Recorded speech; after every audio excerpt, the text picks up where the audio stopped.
أنت الرحمن يا الله، أنت الرحيم يا الله، أنت السلام يا الله، أنت العزيز يا الله، أنت القدوس يا الله، أنت الجبار يا الله. ولله الأسماء الحسنى فادعوه بها. نحمده ونصلي على رسوله الكريم، اما بعد، فاعوذ باللہ من الشیطان الرجیم، بسم اللہ الرحمن الرحیم، رب اشرح لی صدری ویسر لی امری واحلل عقدۃ من لسانی یفقہوا قولی۔ ناظرین، پروگرام اللہ کے خوبصورت نام کے ساتھ آپ کی خدمت میں حاضر ہیں۔ آج ہم انشاءاللہ اللہ سبحانہ وتعالی کے نام الرقیب پر بات کریں گے۔ الرقیب، نگہبان، نگران، پاسبان، محافظ۔ اللہ سبحانہ تعالی اپنے بندوں کی نگرانی کر رہا ہے، بلکہ وہ اپنی تمام مخلوق کی نگرانی کر رہا ہے، اس طرح کہ کسی لمحے کوئی بھی چیز اس سے غائب نہیں۔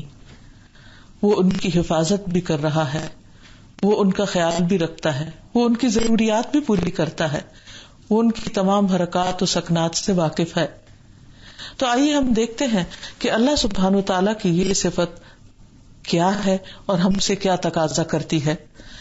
سب سے پہلی چیز تو یہ کہ اللہ سبحانہ وتعالیٰ ہر چیز پر نگران ہے، اور اس کا ذکر قرآن مجید میں ہمیں ملتا ہے۔ سورۃ الاحزاب کی آیت نمبر 52 میں اللہ تعالیٰ فرماتے ہیں وَكَانَ اللَّهُ عَلَى كُلِّ شَيْءٍ رَقِيبًا، اور ہے اللہ سبحانہ وتعالیٰ ہر چیز پر نگران، ہر چیز کو واچ کر رہا ہے، کوئی بھی چیز اس سے چھپی ہوئی نہیں ہے۔ سورۃ النساء میں فرمایا وَاتَّقُوا اللَّهَ الَّذِي تَسَاءَلُونَ بِهِ وَالْأَرْحَامَ إِنَّ اللَّهَ كَانَ عَلَيْكُمْ رَقِيبًا، اور اللہ سے ڈرو جس کے واسطے سے تم ایک دوسرے سے سوال کرتے ہو، اور رشتوں سے بھی، بے شک اللہ ہمیشہ تم پر پورا نگہبان ہے۔ یعنی جو بھی تم اعمال کر رہے ہو، لوگوں کے حقوق میں کوئی ڈنڈی مار رہے ہو، یا پھر کسی کو کوئی فائدہ پہنچا رہے ہو یا دھوکہ دے رہے ہو، تو تمہارے یہ تمام تر اعمال اللہ سبحانہ وتعالیٰ کی نگرانی میں ہے۔ وہ نگرانی کیوں کر رہا ہے؟ اس لیے کہ بندوں کو ان کے اعمال کی پورے عدل کے ساتھ صحیح طور پر جزا یا سزا دے سکے۔ انسان کو ہمیشہ یہ یاد رکھنا چاہیے کہ انسان کا ہر چھوٹے سے چھوٹا عمل اور بڑے سے بڑا عمل اللہ کی نگاہ میں ہے، اس لیے وہ اللہ سے ڈرتا ہوا، اللہ کی نگرانی سے ڈرتے ہوئے ہمیشہ درست کام کرنے کی کوشش کرے۔ پھر اسی طرح اللہ سبحانہ وتعالی ہر چھوٹی اور بڑی سب چیزوں کو جانتے ہیں۔ قرآن مجید میں اللہ تعالیٰ فرماتے ہیں قُلْ إِن تُخْفُوا مَا فِي صُدُورِكُمْ او تبدوه يعلمه الله ويعلم ما في السماوات وما في الارض والله على كل شيء قدير۔ کہہ دیجئے اگر تم اسے چھپاؤ جو تمہارے سینوں میں ہے، یعنی دل کی باتیں تم لوگوں سے چھپاؤ یا اسے ظاہر کر دو، اللہ اسے جان لے گا۔ یعنی بندوں سے چھپا سکتے ہو لیکن اللہ سے نہیں چھپا سکتے، اور وہ جانتا ہے جو کچھ آسمانوں میں ہے اور جو کچھ زمین میں ہے۔ تو انسان کو ہمیشہ یہ یاد رکھنا چاہیے کہ اس کے تمام اعمال حتیٰ کہ سینے کے بھید بھی اللہ سبحانہ وتعالیٰ کے علم میں ہے، اور کوئی چھوٹی سے چھوٹی بات بھی اس سے چھپی ہوئی نہیں ہے۔ پھر اسی طرح یہ ہے کہ ایک اور جگہ پر اللہ تعالیٰ فرماتے ہیں ان تبدوا شیئا او تخفوہ فَإِنَّ اللَّهَ كَانَ بِكُلِّ شَيْءٍ عَلِيمًا، اگر تم کسی چیز کو ظاہر کرو یا اسے چھپاؤ تو بے شک اللہ تعالیٰ ہمیشہ سے ہر چیز کو خوب جاننے والا ہے۔ یعنی خواہ وہ انسان کے خیالات ہو، خواہ وہ کوئی مادی چیز ہو، خواہ وہ کوئی بات ہو، کوئی راز ہو، کوئی بھی چیز ہو، ہر چیز سے اللہ تعالیٰ خوب واقف ہے۔ اس لیے انسان کو اپنے ظاہر اور باطن کی بھی حفاظت کرنی چاہیے۔ جیسے کہ ایک حدیث میں آتا ہے کہ نبی صلی اللہ علیہ وسلم نے لوگوں سے فرمایا کہ لوگوں، اپنے رب سے حیا کرو جیسے حیا کرنے کا حق ہے. لوگوں نے کہا کہ ہم تو اللہ سبحانہ وتعالیٰ سے حیا کرتے ہیں. آپ نے فرمایا ایسے نہیں. بات یہ ہے کہ سر اور جو کچھ اس کے اندر ہے اس کے بارے میں اللہ سے حیا کرو, اور پیٹ اور جو کچھ اس کے اندر ہے اس کے بارے میں اللہ سے حیا کرو. سر اور اس کے اندر سے مراد کیا ہے کہ اپنے خیالات کی حفاظت کرو, اپنے دل میں ایسی باتیں بھی نہ لاؤ کہ جو فحش قسم کی ہو اور وہ اللہ سبحانہ وتعالیٰ کو ناپسند ہو, یا کسی کے بارے میں ایسا برا گمان نہ رکھو کہ جس کی کوئی دلیل نہ ہو. پھر اسی طرح انسان اپنے پیٹ اور جو اس کے اندر ہے, یعنی کھانا پینا ہو یا باقی اس کی خواہشات ہوں, ان کے بارے میں بھی, کیونکہ سینے میں ہی انسان کا دل بھی ہے, خواہشات بھی ہیں, ان کے بارے میں بھی انسان اللہ سبحانہ وتعالیٰ سے حیا کرے. یعنی اللہ تعالیٰ کی نگرانی صرف ظاہری چیزوں میں نہیں ہے, ہمارے باطن پر بھی ہے. اور جو اللہ سے حیا کرتا ہے, شرماتا ہے, وہ اپنے باطن کی بھی اصلاح اور تزکیے کی فکر کرتا ہے, کیونکہ اسے معلوم ہے کہ وہاں بھی نگرانی ہو رہی ہے. اب دیکھیے کہ ہم بندوں کی نگرانی کس قدر گھبراتے ہیں. اگر کسی وقت ہمیں یہ احساس ہو جائے کہ ہمارے پیچھے کوئی لگا ہوا ہے, یا کوئی کیمرے ہیں جن سے ہمیں واچ کیا جا رہا ہے, یا کوئی خفیہ ادارے ہیں جو ہماری حرکات و سکنات پر نظر رکھے ہوئے ہیں, تو انسان ان معاملات میں کس قدر کانشیس ہو جاتا ہے, فکر مند ہو جاتا ہے, اور ہر بات نپی تلی کرتا ہے. اگر انسانوں کا ڈر انسان کو اتنا کانشیس بنا دیتا ہے, اتنا محتاط کر دیتا ہے, تو اللہ سبحانہ وتعالیٰ کی نگرانی اور سرویلنس کا احساس انسان کو کس قدر متقی اور پرہیزگار بنا دے اگر وہ واقعی اللہ سے ڈرنے والا ہو. پھر اسی طرح اللہ سبحانہ وتعالیٰ بندوں کی سرگوشیوں اور رازوں سے بھی خوب واقف ہے, ان کی بھی نگرانی فرماتا ہے. اللہ تعالیٰ فرماتے ہیں ام یحسبون انا لا نسمع سرهم ونجواهم بلا ورسلنا لدیہم یکتبون. یا وہ گمان کرتے ہیں کہ بے شک ہم ان کے رازوں اور ان کی سرگوشیوں کو سنتے نہیں, کیوں نہیں, ہمارے بھیجے ہوئے ان کے پاس لکھتے جا رہے ہیں. یعنی ہم خود بھی سنتے ہیں, جانتے ہیں, اور اس کے ساتھ ساتھ جو فرشتے ہم نے مقرر کر رکھے ہیں وہ بھی خوب جانتے ہیں. پھر اسی طرح اللہ سبحانہ وتعالیٰ چھوٹی سے چھوٹی چیز سے لے کر بڑی سے بڑی چیز جو کائنات کے اندر ہے ان سب کی بھی نگرانی کر رہا ہے. یعنی وہ آسمانوں کی, ستاروں کی, سیاروں کی, زمین پہ چلنے پھرنے والی مخلوق کی, جو جنگلوں میں, صحراؤں میں, دریاؤں میں رہتی ہے, ہر ایک کی نگرانی کر رہا ہے کہ کون کس کے ساتھ کیسا معاملہ کر رہا ہے, کون اس وقت کہاں ہے, کون زندہ ہے, کون مر چکا ہے, اور کون مرنے کے مراحل میں ہے. یہ سب کچھ اللہ سبحانہ وتعالیٰ اپنے وسیع علم کی بنا پر کرتا ہے. ایک آیت میں آتا ہے یدبر الامر من السماء الى الارض, کہ وہ آسمان سے زمین تک کے سارے معاملات کی تدبیر کرتا ہے. ثم يعرج إليه في يوم كان مقداره 1000 سنة مما تعدون ذلك عالم الغيب والشهادة العزيز الرحيم. وہ آسمان سے زمین تک ہر معاملے کی تدبیر کرتا ہے, پھر وہ معاملہ اس کی طرف ایسے دن میں اوپر جاتا ہے جس کی مقدار 1000 سال ہے, یعنی انسانوں کی گنتی کے مطابق. یہ ہے اللہ جو ہر پوشیدہ اور ظاہر بات کا جاننے والا ہے, وہ سب پر غالب ہے اور رحم کرنے والا ہے. یعنی وہ پکڑ بھی سکتا ہے لیکن اس کے باوجود وہ انسانوں کو ڈھیل دیے ہوئے ہے, ان پر مہربانی کرتا ہے. اور یہ بات بھی ہمیشہ انسان کو یاد رہے کہ انسان جو کچھ دنیا میں کر رہا ہے یہ دنیا میں نہیں رہ جاتا, یہ سارے معاملات اللہ سبحانہ تعالیٰ کی طرف لوٹائے جاتے ہیں اور اس کے پاس سارا ریکارڈ جمع ہو رہا ہے. الا الی اللہ تصیر الامور, خبردار, یاد رکھو, سنو کہ سارے معاملات اللہ سبحانہ تعالیٰ ہی کی طرف لوٹتے ہیں, اور ویسے بھی مخلوق کے سارے معاملات اسی کے ہاتھ میں ہیں. کون کیا کرتا ہے ہر ایک لمٹ کے اندر ہے. یہ جو اللہ سبحانہ تعالیٰ نے انسان کی تقدیر بنائی ہے, اس کا بھی مقصد یہی ہے کہ انسان کو جو اللہ تعالیٰ نے ایک خاص آزادی دی ہے وہ اس کے اندر ہی رہ کر کام کرے, اس سے باہر نہ نکلے. کیونکہ ایک شخص کو بھی یا کسی کو بھی اگر لا محالہ آزادی دے دی جاتی تو پھر اس کا نقصان کیا ہوتا ہے کہ وہ دوسروں کی آزادی کو لمیٹڈ کر دیتے. تو اللہ یعنی کہ تقدیر کے معاملے میں عام طور پر لوگ کنفیوز ہوتے ہیں کہ شاید ہمارا کوئی اختیاری نہیں، یا یہ کہ سارا اختیاری ہمارا ہے. حقیقت میں معاملہ ان دو انتہاؤں کے درمیان ہے.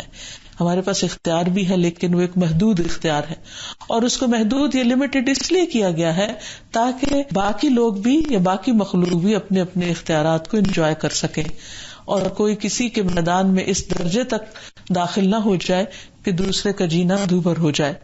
پھر اسی طرح یہ بات بھی یاد رہے کہ اللہ سبحانہ وتعالیٰ کی یہ نگرانی وقتی اور عارضی نہیں ہے، یہ دائمی نگرانی ہے.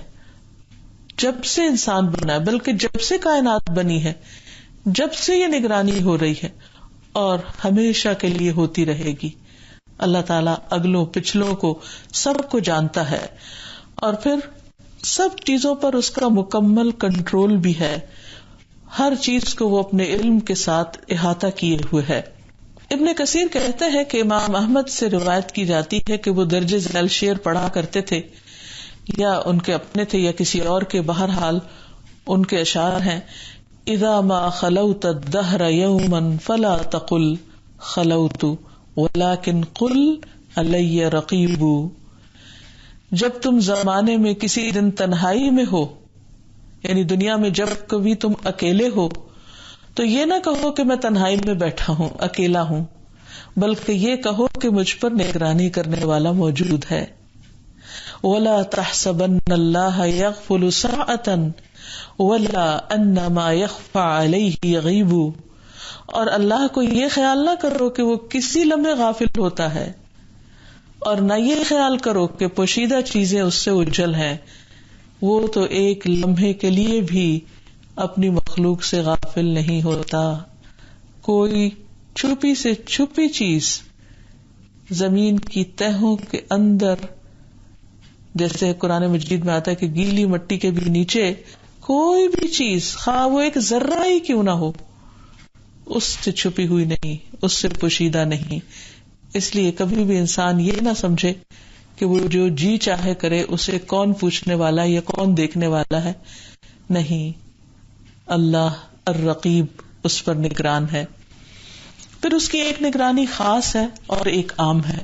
عام نگرانی تو ساری مخلوق کی ہو رہی ہے، لیکن اللہ تعالیٰ اپنے مخلص بندوں کی خاص طور پر نگرانی اور حفاظت بھی کر رہا ہے.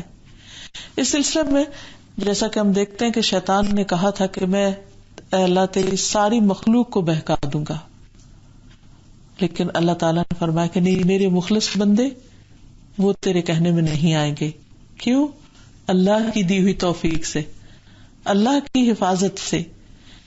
اور اس کے بارے میں اس کی تفصیل سورۃ الحجر میں آتی ہے: قال رب بما اغویتنی لأزینن لهم فی الارض وَلَأُغْوِيَنَّهُمْ أَجْمَعِينَ إِلَّا عِبَادَكَ مِنْهُمُ الْمُخْلَصِينَ قَالَ هَذَا صِرَاطٌ عَلَيَّ مُسْتَقِيمٌ إِنَّ عِبَادِي لَيْسَ لَكَ عَلَيْهِمْ سُلْطَانٌ إِلَّا مَنِ اتَّبَعَكَ مِنَ الْغَاوِينَ. اس نے کہا اے میرے رب، چونکہ تو نے مجھے گمراہ کیا، میں ضرور زمین کے اندر ان کے لیے بہت سی اٹریکشنز پیدا کر دوں گا، اور ہر صورت میں ان سب کو گمراہ کر دوں گا، مگر ان میں سے تیرے وہ بندے جو خالص کیے ہوئے ہیں.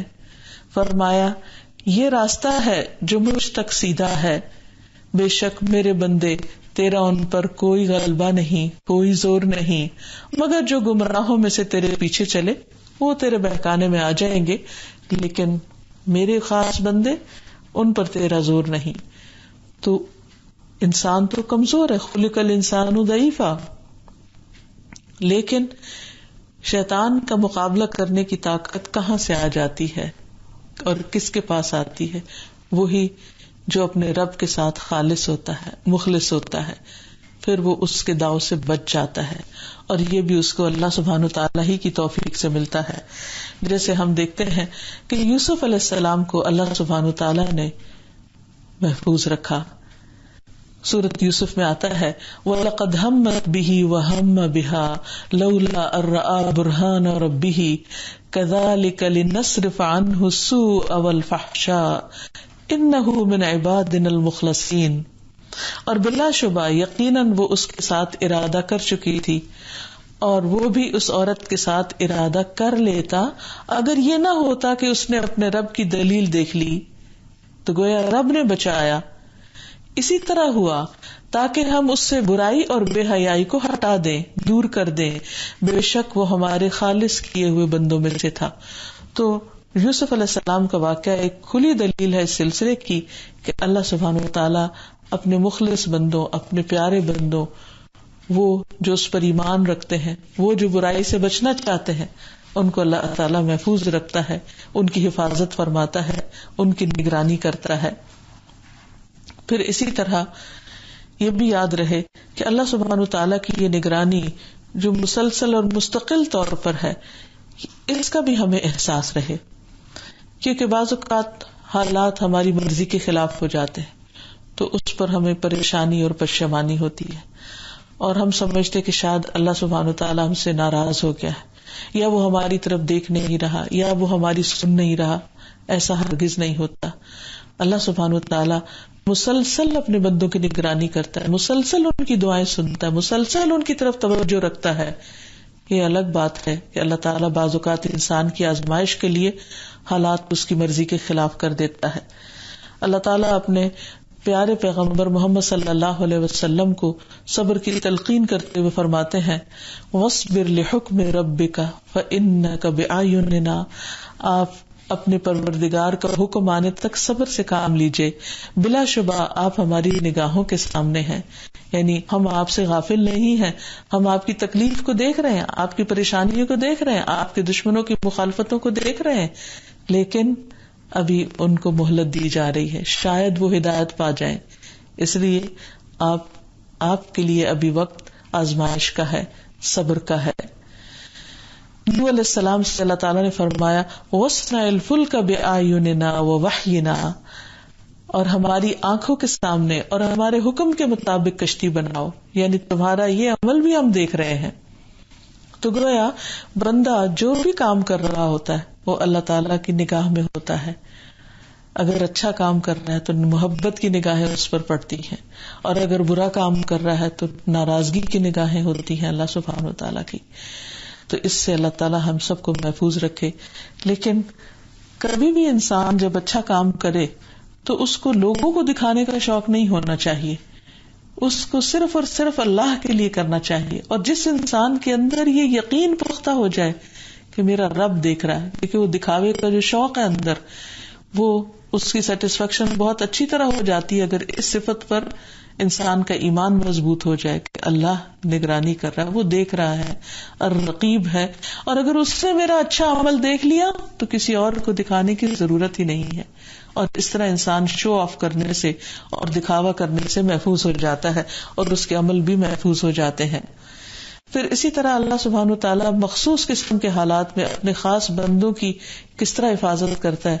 موسیٰ علیہ السلام کا واقعہ ہم سب کے سامنے ہے۔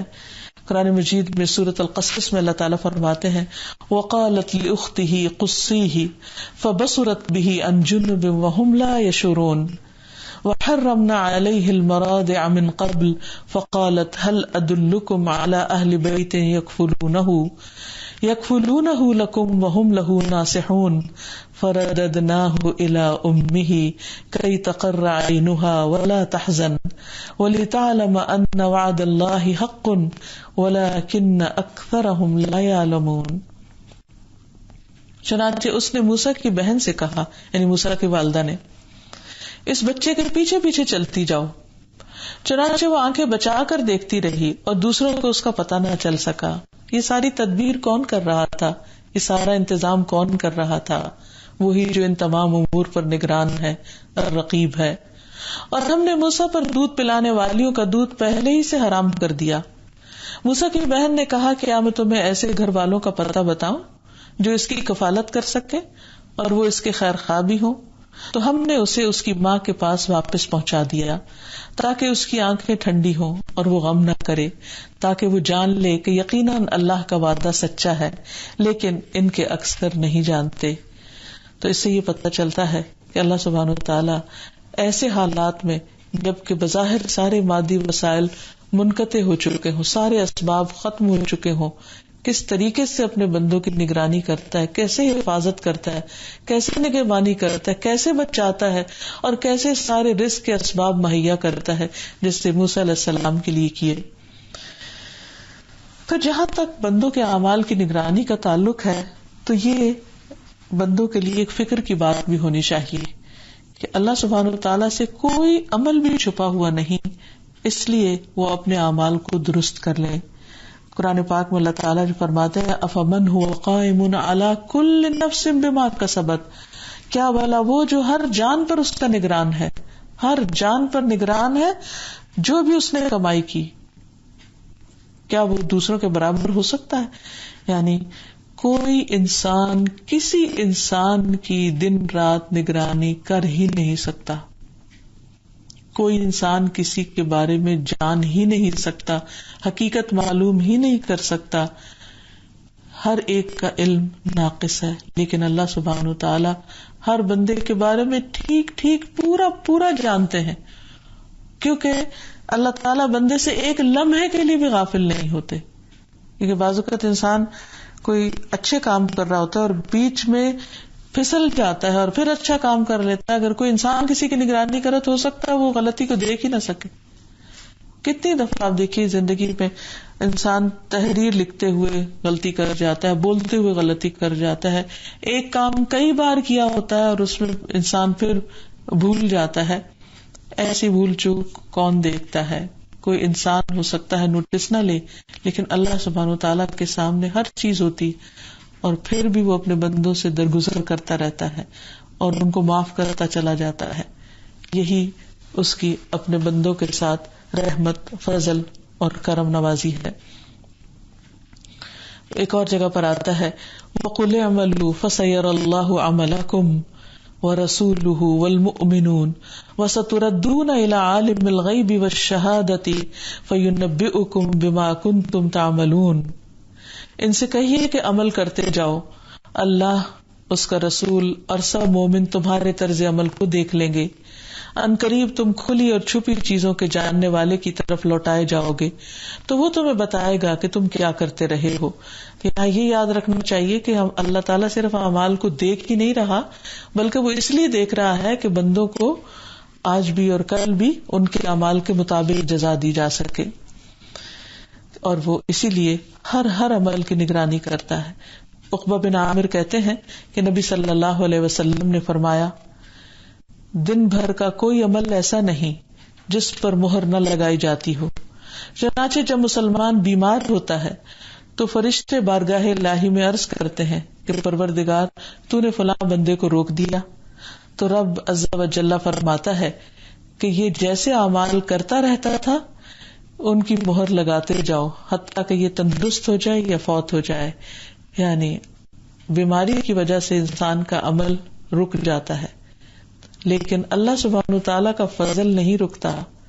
وہ اپنے ایسے بندے کو جو صحت کی حالت میں اچھے کام کرتا ہو، بیماری میں بھی اس کا اجر اس کو عطا کرتا رہتا ہے. پھر اسی طرح اللہ تعالیٰ جب ہم کوئی بھی کام کر رہے ہوتے ہیں، مثلا نماز پڑھ رہے ہوتے ہیں، تو اس وقت بھی ہماری نگرانی کر رہے ہوتے ہیں. ارشاد باری تعالیٰ ہے وَتَوَكَّلْ عَلَى الْعَزِيزِ الرَّحِيمِ الَّذِي يَرَاكَ حِينَ تَقُومُ وَتَقَلُّبَكَ فِي السَّاجِدِينَ، اور اس سب پر غالب نہایت رحم والے پر بھروسہ کرو جو آپ کو اس وقت دیکھ رہا ہوتا ہے جب آپ قیام کر رہے ہوتے ہیں، یعنی نماز میں کھڑے ہوتے ہیں. اب دیکھیے جب ہم نماز میں ہوتے ہیں تو خیالات کہاں سے کہاں بھٹکے بھی ہوتے ہیں اور نماز کی طرف توجہ کم ہی ہوتی. اس وقت اگر انسان یہ سوچے کہ اس وقت میرا رب مجھے دیکھ رہا ہے، میری نگرانی کر رہا ہے، تو چاہے انسان تنہا بھی ہو تو اس کی نگاہ کہیں نہ بھٹکے، اور خیال بھٹکے تو واپس لے آئے کہ نہیں میرا رب مجھے دیکھ رہا ہے. اور پھر فرمایا اور سجدہ کرنے والوں کے درمیان آپ کے رکوع و سجود کی حرکات کو بھی دیکھتا ہے. یعنی صرف قیام کو نہیں دیکھتا، رکوع کو بھی دیکھتا ہے کہ کتنا کیا، کیسا کیا، کتنا لمبا تھا اور اس میں کتنی عاجزی تھی اور کتنا اللہ کو یاد کیا. اسی طرح سجدے کی کیفیت کو بھی، لمحوں کا بھی حساب رکھتا ہے کہ کس بندے نے اس کے آگے کتنی دیر عاجزی کی ہے اور کتنا ذکر کیا ہے. اور پھر انبیاء علیہ السلام کے عمل کو تو دیکھتا ہی ہے، عام بندوں کے عمل کو بھی دیکھتا ہے. اور انبیاء علیہ السلام جب دنیا سے چلے جاتے ہیں تو ان کی امت کو بھی پیچھے سے دیکھتا ہے کہ وہ کیا کرتے ہیں.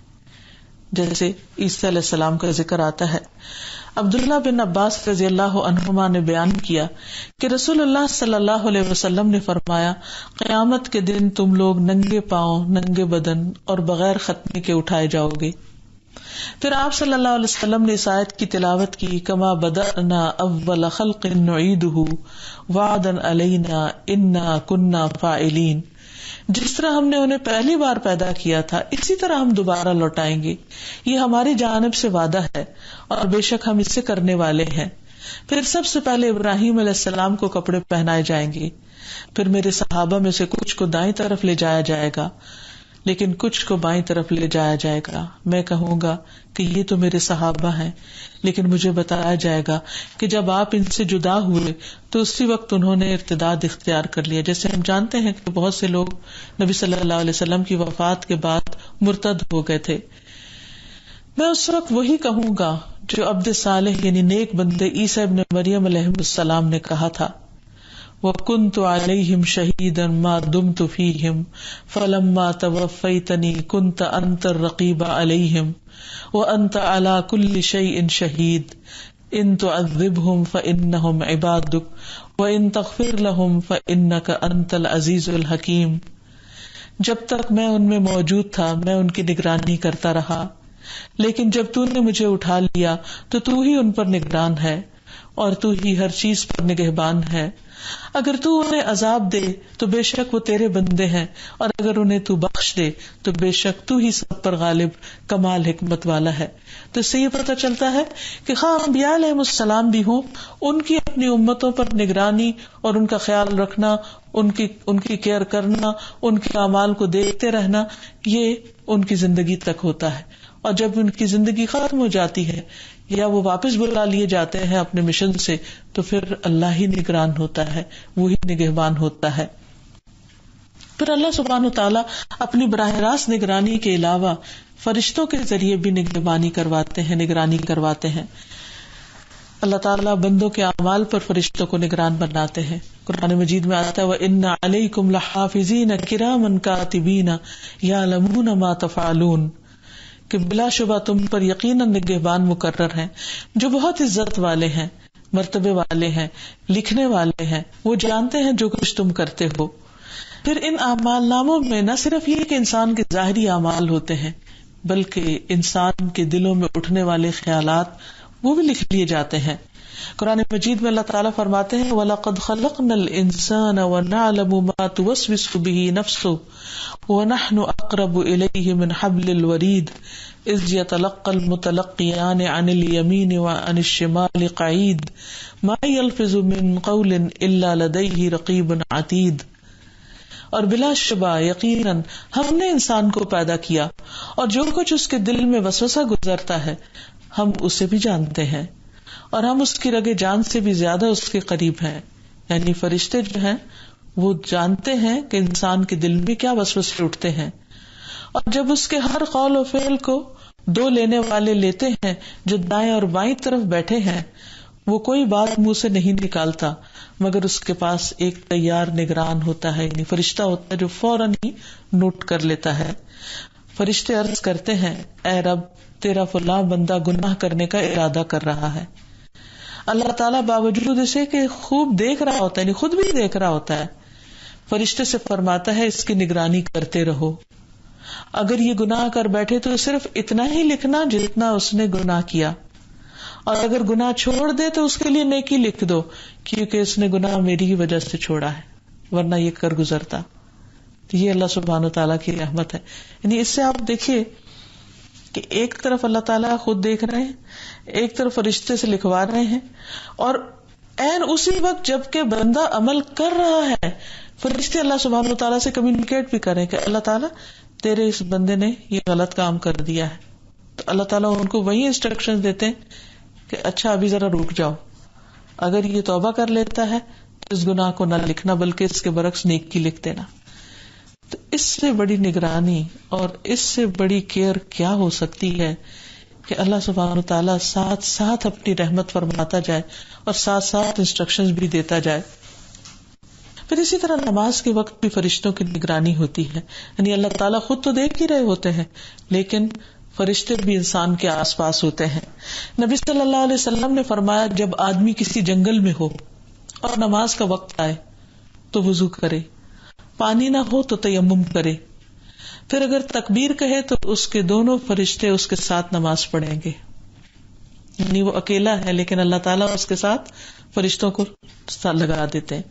اگر اس نے آذان بھی دی اور تکبیر بھی کہی تو اس کے ساتھ اللہ کے اتنے بڑے بڑے لشکر نماز پڑھیں گے جن کے کنارے دکھائی نہ دیں گے. لیکن شرط یہ ہے کہ بندہ ایسے مقام پر جبکہ اور کوئی بھی اللہ کی عبادت نہ کر رہا ہو بظاہر انسانوں میں سے, بلکہ ہو ہی نہ وہاں کوئی, تو اس وقت بھی وہ اپنے رب کو نہ بھولے اور خالصتاً اس کے لیے اس کا نام بلند کرتے ہوئے وہ سارا ایکشن کرے جو اپنے گھر میں یا اپنے علاقے میں یا اپنی مسجد میں کرتا ہے, تو اللہ تعالیٰ اس کی مدد فرمائیں گے. پھر اسی طرح جو بندے مسجدوں میں پابندی سے جاتے ہیں تو ان کو بھی فرشتے واچ کرتے رہتے ہیں کہ وہ پہنچے ہیں یا نہیں پہنچے, اور یہ سب کچھ غیر محسوس طریقے سے ہو رہا ہوتا ہے. نبی صلی اللہ علیہ وسلم نے فرمایا بے شک بعض لوگ مسجد نشین ہوتے ہیں, یعنی مسجد سے محبت رکھتے ہیں کہ فرشتے ان کے ہم نشین ہوتے ہیں, وہ ان کے پاس بیٹھتے ہیں خواہ وہ اکیلے ہی مسجد میں ہو. اگر وہ غائب ہو جائیں تو وہ انہیں تلاش کرتے ہیں کہ آج آئے نہیں. اگر وہ بیمار پڑ جائیں تو ان کی تیمارداری کرتے ہیں, ان کے پاس جاتے ہیں. اگر انہیں کوئی ضرورت ہو تو ان کی مدد کرتے ہیں. یعنی ایسے لوگوں کے مددگار پھر فرشتے بن جاتے ہیں. تو آپ دیکھیے کہ اگر سارے ماحول میں سے, سارے معاشرے میں سے کوئی بھی اللہ کی اطاعت نہ کر رہا ہو, کوئی بھی مسجد نہ جا رہا ہو, کوئی بھی نیکی کے کام میں آگے نہ بڑھ رہا ہو, تو بھی انسان کو یہ سوچ کر کہ ہائے میں اکیلا, میرے کرنے سے کیا ہوگا, یا میں کیسے کروں, یا دل چھوٹا نہ کرے, یا اپنے آپ کو نیکی کے کام میں کبھی بھی تنہا محسوس نہ کرے. اس وقت انسان ہمیشہ یہ یقین رکھے کہ میں اکیلا نہیں ہوں, میرے ساتھ اللہ کے لشکر ہیں, میرے ساتھ اللہ کے فرشتے ہیں جو مجھے کمپنی دے رہے ہیں, جو میرے مددگار ہیں.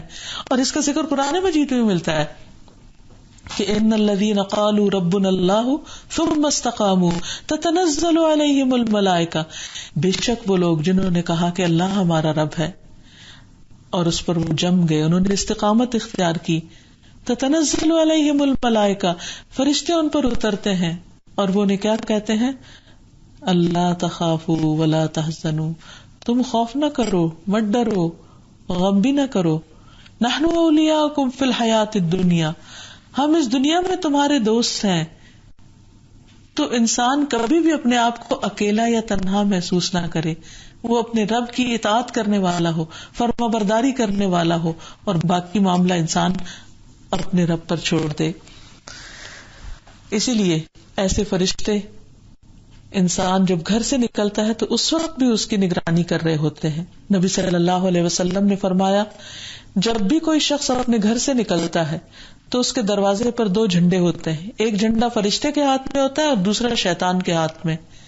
اگر وہ اللہ تعالیٰ کی رضا والے کام کے لیے نکلتا ہے تو فرشتہ اپنا جھنڈا لے کر اس کے پیچھے پیچھے روانہ ہو جاتا ہے اور وہ اپنے گھر لوٹنے تک فرشتے کے جھنڈے تلے ہوتا ہے, یعنی وہ لے بھی جاتے ہیں اور واپس بھی چھوڑ کے جاتے ہیں. اور اگر وہ اللہ کی ناراضگی والے عمل کے لیے نکلتا ہے, غلط کام کے لیے, تو شیطان اپنا جھنڈا لے کر اس کے ساتھ ہو جاتا ہے اور وہ اپنے گھر واپس آنے تک شیطان کے جھنڈے تلے رہتا ہے. تو اب یہ انسان کی چوائس ہے کہ وہ کس کو دوست بناتا ہے. پھر اسی طرح اللہ کے فرشتے اللہ کے خاص علاقوں کی نگرانی بھی کرتے ہیں. نبی صلی اللہ علیہ وسلم نے فرمایا کوئی شہر ایسا نہیں جس کو دجال پامال نہ کرے گا مگر مدینہ اور مکہ کہ وہاں داخل ہونے کے جتنے راستے ہیں ان پر فرشتے صف بستہ ہوں گے اور ان کی نگرانی کریں گے, تو وہاں وہ داخل نہ ہو سکیں گے. تو اب جب انسان اللہ سبحانہ تعالیٰ کی اس صفت کو جان لے اور اس کو مان لے تو پھر اس کا اثر اس کی زندگی میں نظر آنا چاہیے. تو اس کے لیے انسان کو کیا کرنا چاہیے؟ سب سے پہلی چیز یہ کہ انسان اللہ تعالیٰ کا فرما بردار بن جائے, اللہ تعالیٰ کا اطاعت گزار بن جائے, انسان اپنے اوپر خود محاسب بن جائے, اپنے خیالات کو واچ کرے, اپنے اعمال کو دیکھے. وہ اس ڈر سے کام نہ کرے کہ لوگ کیا کہیں گے, وہ دیکھے کہ کیا چیز اس کے رب کو پسند نہیں ہے، اور پھر وہ شریعت کی حدود کی حفاظت کرنے والا ہو. پھر احسان کے درجے پر عبادت کرنے والا ہو. اور احسان کا درجہ کیا ہے کہ کام اتنے اچھے طریقے سے کرے گویا وہ اللہ تعالیٰ کو دیکھ رہا ہے، اور اگر یہ نہیں تو یہ یقین رکھے کہ اللہ اس کو دیکھ رہا ہے. یہ ہوتا ہے احسان، یہ ہوتا ہے کسی کام کا حسن، خوبصورت درجہ. تو حقیقت یہ ہے کہ انسان کو جب اس بات کا احساس ہوتا ہے کہ اللہ سبحانہ وتعالیٰ اس کو دیکھ رہا ہے ظاہر میں بھی اور باطن میں بھی، تو پھر وہ ہر قدم پھونک پھونک کر رکھتا ہے اور اپنی زندگی اللہ سبحانہ وتعالیٰ کی مرضی کے مطابق گزارنے کی کوشش کرتا ہے، خواہ اس پر کتنی بھی قسم کے دباؤ کیوں نہ ہو، کیونکہ اسے معلوم ہے کہ یہ سب کچھ دیکھا جا رہا ہے، لکھا جا رہا ہے، نگرانی کی جا رہی ہے اور فرشتوں کے ذریعے نگرانی کروائی جا رہی، یہ سب کچھ رائے گاہ جانے والا نہیں ہے. تو اس سلسلے میں ہم دیکھتے ہیں کہ رسول اللہ صلی اللہ علیہ وسلم نے فرمایا کہ 3 چیزیں نجات دینے والی ہیں، جن میں سے ایک چھپے اور ظاہر میں اللہ کی خشیت، اللہ سے ڈرنا. ابو ذر، جندب بن جنادہ اور ابو عبد الرحمن معاذ بن جبل رضی اللہ عنہما بیان کرتے ہیں کہ رسول اللہ صلی اللہ علیہ وسلم نے فرمایا، تم جہاں کہیں بھی موجود ہو اللہ سے ڈرتے رہو اور گناہ کے بعد نیکی کر لیا کرو، کیونکہ یہ تو ہو نہیں سکتا کہ انسان فرشتہ بن جائے اور اس سے کبھی کوئی غلطی نہ ہو. لیکن اس کا علاج یہ ہے کہ جب غلطی ہو تو انسان اس کی جگہ اچھا کام کر لے، کہ وہ نیکی اس گناہ کو مٹا دیتی ہے. مثلا نفل پڑھ لے، استغفار کر لے، صدقہ خیرات کر لے، اور لوگوں کے ساتھ اچھے اخلاق کا مظاہرہ کرو. یہ 3 چیزیں انسان کو فائدہ دینے والی ہیں. پھر یہ کہ انسان ہمیشہ اللہ سے ڈرتا رہے، کیونکہ وہ اللہ سے چھپ نہیں سکتا اور اللہ کی پکڑ بھی بڑی شدید ہے. اللہ سبحانہ وتعالیٰ دیکھتا ہے لیکن ہمیں ہمارے گناہوں پر فوراً نہیں پکڑتا. تو اس بنا پر انسان کو نڈر نہیں ہو جانا چاہیے. اللہ تعالیٰ فرماتے ہیں وَخَافُونِ إِن كُنتُم مُؤْمِنِينَ، اور مجھ سے ڈرو اگر تم مومن ہو. ایک اور جگہ پر فرمایا فَلَا تَخْشَوُا النَّاسَ وَاخْشَوْنِي، لوگوں سے نہیں ڈرو، مجھ سے ڈرو.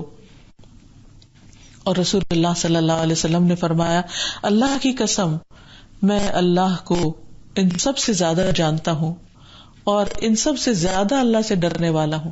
تو اس سے یہ پتہ چلتا ہے کہ جو شخص اللہ سبحانہ وتعالیٰ کی جتنی معرفت رکھتا ہے، جتنی پہچان رکھتا ہے، اور اس کی معرفت اس کے نام اور اس کے صفات کے ذریعے ہوتی ہے، وہ اتنا زیادہ اللہ سے ڈرنے لگتا ہے، اتنا زیادہ محتاط زندگی بسر کرنے لگتا ہے.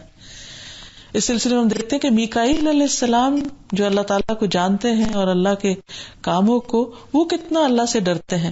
رسول اللہ صلی اللہ علیہ وسلم نے جبریل علیہ السلام سے فرمایا کیا وجہ ہے کہ میکائیل کبھی بھی مجھے ہنستے دکھائی نہیں دیتے؟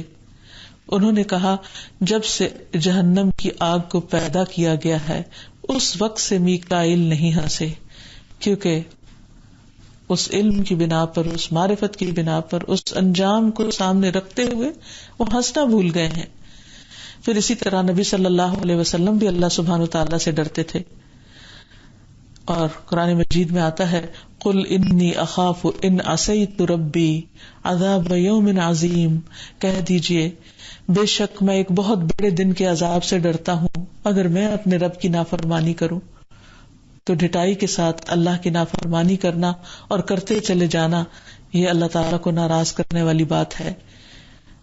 عقل مند وہی ہے جو ہر معاملے میں اللہ کا تقوی اختیار کرے، پھر اپنے ساری زندگی کے اعمال میں اللہ کی نگرانی کو محسوس کرے، خواہ وہ نماز پڑھنا ہو یا روزہ رکھنا ہو یا صدقہ خیرات کرنا ہو یا کسی انسان کے ساتھ گفتگو یا معاملہ یا تعلق ہو. ہر چیز میں انسان کو یہ سبق ہمیشہ یاد رہے کہ اللہ دیکھ رہا ہے. اور پھر اسی طرح اس نام کے اثرات میں سے ایک یہ بھی ہے کہ انسان کو جب اللہ تعالیٰ دنیا میں کسی کا نگران بنائے تو وہ اپنی نگرانی کے کام کو، ذمہ داری کو صحیح طور پر انجام دے. مثلا اگر آپ کے پاس کسی نے کوئی امانت رکھی ہے تو اس کی نگرانی صحیح طور پر کی جائے. ویسے بھی ہر انسان کو اللہ نے نگران بنایا ہے. حدیث میں آتا ہے کلکم راعٍ وکلکم مسئول عن رعیتہ، ہر شخص تم میں سے نگران ہے اور ہر شخص سے اس کی رعیت کے بارے میں سوال کیا جائے گا. تو ہم سب کو یہ دیکھنا چاہیے کہ اگر ہم میں سے ہر شخص نگران ہے تو کس کس چیز کا نگران ہے. مثلا خاتون خانہ کے بارے میں فرمائے کہ والمرأة راعیۃ فی بیت زوجہا، کہ عورت اپنے شوہر کے گھر کی نگران ہے، ومسئولۃ عنہا، اور اس سے اس کے بارے میں سوال کیا جائے گا. تو ہر ایک کو اپنی اپنی ذمہ داریوں کا علم بھی ہونا چاہیے اور پھر ان کو ادا بھی کرنا چاہیے، کیونکہ قیامت کے دن ان ذمہ داریوں کے بارے میں سوال کیا جائے گا. حدیث میں آتا ہے کہ آپ صلی اللہ علیہ وسلم نے فرمایا، بے شک اللہ ہر نگران سے اس کے زیر نگران کے بارے میں سوال کرے گا کہ اس نے اس کی حفاظت کی یا اسے ضائع کر دیا، یہاں تک کہ آدمی سے اس کے گھر والوں کے بارے میں بھی پوچھا جائے گا. اور پھر یہ کہ انسان خیر خواہی کے ساتھ حفاظت و نگرانی کرے. پھر خاص طور پر بچوں کے معاملات کی نگرانی کی جائے، کیونکہ وہ اپنے بارے میں خود اس طرح نگران نہیں ہو سکتے. پھر اسی طرح یہ ہے کہ جب کسی کو نگرانی کا کام دینا ہو تو اہلیت کی بنا پر دیا جائے اور اس کو دیا جائے کہ جو اس میں خیانت نہ کرنے والا ہو. پھر اسی طرح یہ ہے کہ اس نام سے دعا کی جائے، کیونکہ اللہ سبحانہ وتعالی جو ہر وقت بندوں کی نگرانی کر رہا ہے، اس کا مطلب ہے کہ وہ ہر وقت بندوں کے بارے میں جانتا ہے، بندوں کے حالات کے بارے میں جانتا ہے. اس لیے یا رقیب کہہ کر اللہ سے دعا کی جائے کہ اللہ تعالی ہمیں اپنی ذمہ داریوں کو صحیح طور پر ادا کرنے کی توفیق عطا فرما. اور پھر نبی صلی اللہ علیہ وسلم نے ایک دعا یہ بھی سکھائی ہے کہ جو لوگ ہمارے بارے میں برائی کے نیت رکھتے ہیں ان کے شر سے بچنے کے لیے بھی اللہ تعالیٰ کی پناہ لی جائے. ایک دعا سکھائی گئی ہے بہت خوبصورت، اللہم انی اعوذ بک من جار السوء ومن زوج تشیبنی قبل المشیب ومن ولد یکون علی ربا ومن مال یکون علی عذابا ومن خلیل ماکر عینہ ترانی وقلبہ یرعانی ان رأى حسنۃ دفنها واذا رأى سیئۃ اذاعها. اے اللہ میں تیری پناہ طلب کرتا ہوں برے پڑوسی سے، ایسی بیوی سے یا شوہر سے جو مجھے بڑھاپے سے پہلے بوڑھا کر دے، ایسی اولاد سے جو میری آقا بن بیٹھے، ایسے مال سے جو میرے لیے باعث عذاب بن جائے، ایسے چال باز دوست سے جس کی آنکھیں مجھے تک رہی ہو اور جس کا دل میری نگرانی کرتا ہو، یعنی وہ عیب تلاش کر رہا ہو اور وہ میری ہر نیکی کو دباتا جائے اور میری ہر برائی کو نشر کرے. تو اللہ تعالیٰ سے دعا ہے کہ ہمیں برے لوگوں سے محفوظ رکھے اور ہمیں اپنی نگرانی کا احساس دے تاکہ ہمارے اعمال اس کی مرضی کے مطابق ہو جائیں. وآخر دعوانا ان الحمد للہ رب العالمین.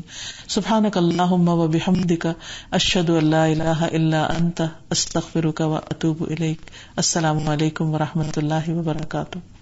یا اللہ انت الحسیب، یا اللہ انت الشافی، یا اللہ انت المبین، یا اللہ انت الوکیل، یا اللہ انت القیوم، یا اللہ انت المتین، یا اللہ انت السبوح، یا اللہ لا الہ الا اللہ محمد رسول اللہ، لا الہ الا اللہ محمد رسول اللہ.